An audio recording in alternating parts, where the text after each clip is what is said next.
Pick up here at lecture number 19 by actually finishing lecture number 18. I was towards the end of that when I ran out of disk here. Still finishing up on that last theme that I was talking about.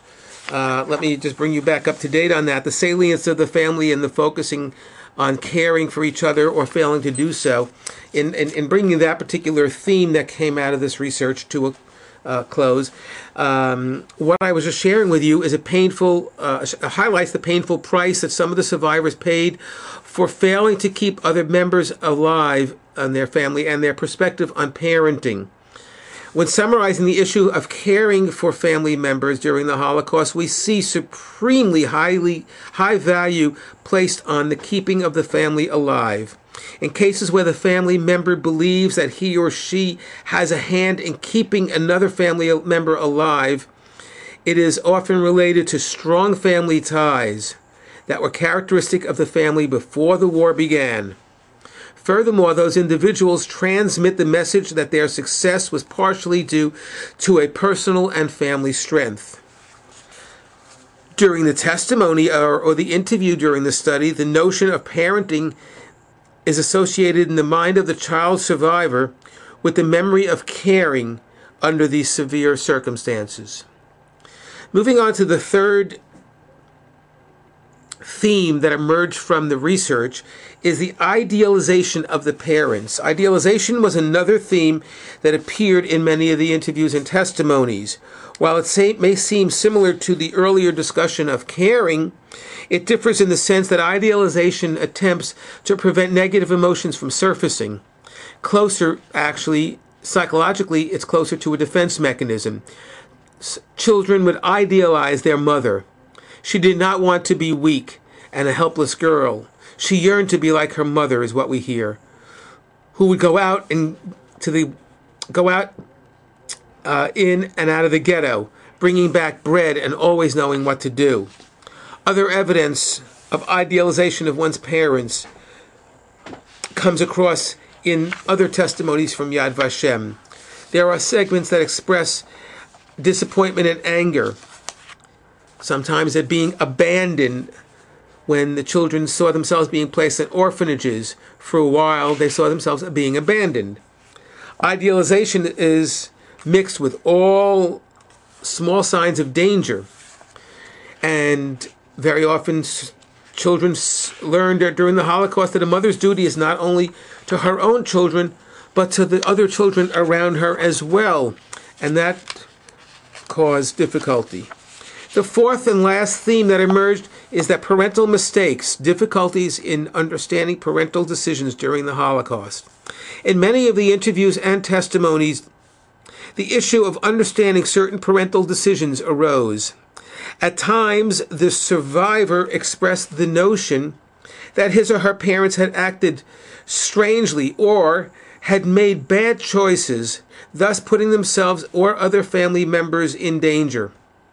This is a difficult issue for the survivors to express, since it does put the parents in a bad light. A recurrent theme concerns the lost chance of escape due to the parents' inability to foresee the future. For example, Olga tells in her interview how her mother missed out on the opportunity to escape from the ghetto when her husband came to rescue her and her children because she did not want to leave her own mother. When Olga's grandmother could not obtain a work certificate and as a result realized that she would have to go into hiding in order to avoid deportation, she decided to commit suicide. Olga witnessed her dying.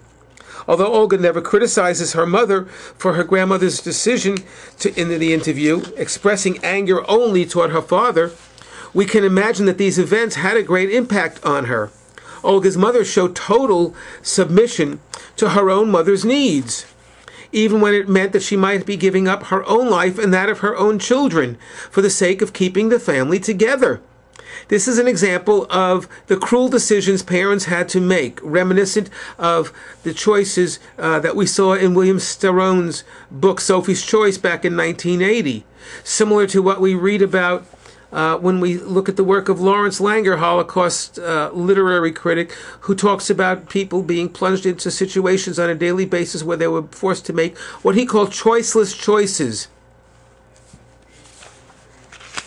Choices, neither which way the person went had a valid, moral, ethical, right way to go. The evidence of the difficulty that children sometimes had in understanding the problems that their parents had in functioning and making things better is another issue. As a result, parents began to look ineffectual to some of the children. In the words of Bridget, her concept of parenthood fell apart. At that time, I realized that I'm all by myself. My father is no father anymore. This is a very harsh acknowledgement and is accompanied by puzzlement and helplessness. People struggled with maintaining a positive perspective on parenthood. Here we hear how it collapsed in their interviews. From some testimonies, we learn that when the children perceived that their parents had lost their ability to trust their instincts and judgment, this had an effect on shaking the children's belief in their parents. This often led to them feeling they were totally on their own, and this discovery led to a new perspective concerning their parents. The children reacted with sadness and fear, or the belief that their parents had become ineffectual people, and therefore could no longer function as true parents were supposed to.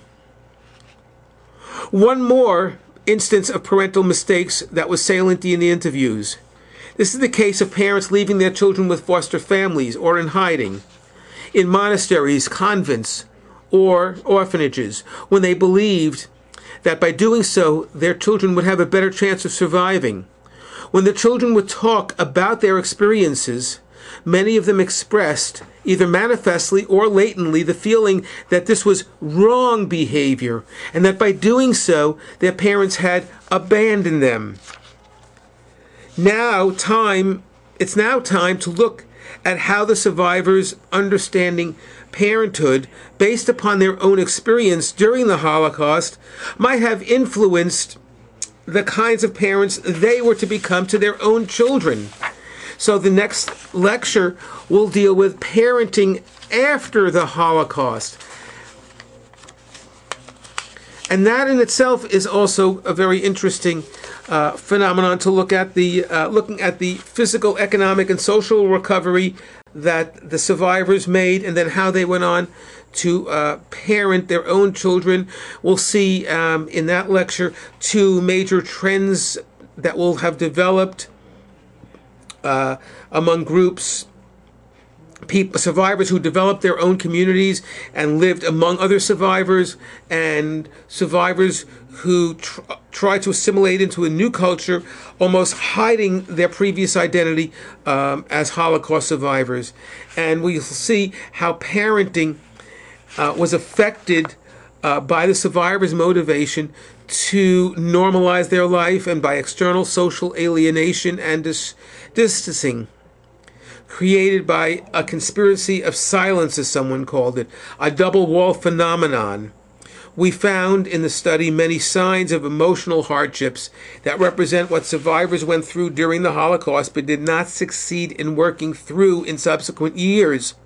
So here in this next lecture, we will then look at the interviews with their offspring as well, and we'll be starting that lecture by looking at the difficulty for survivor parents to be available for their own children's emotional needs.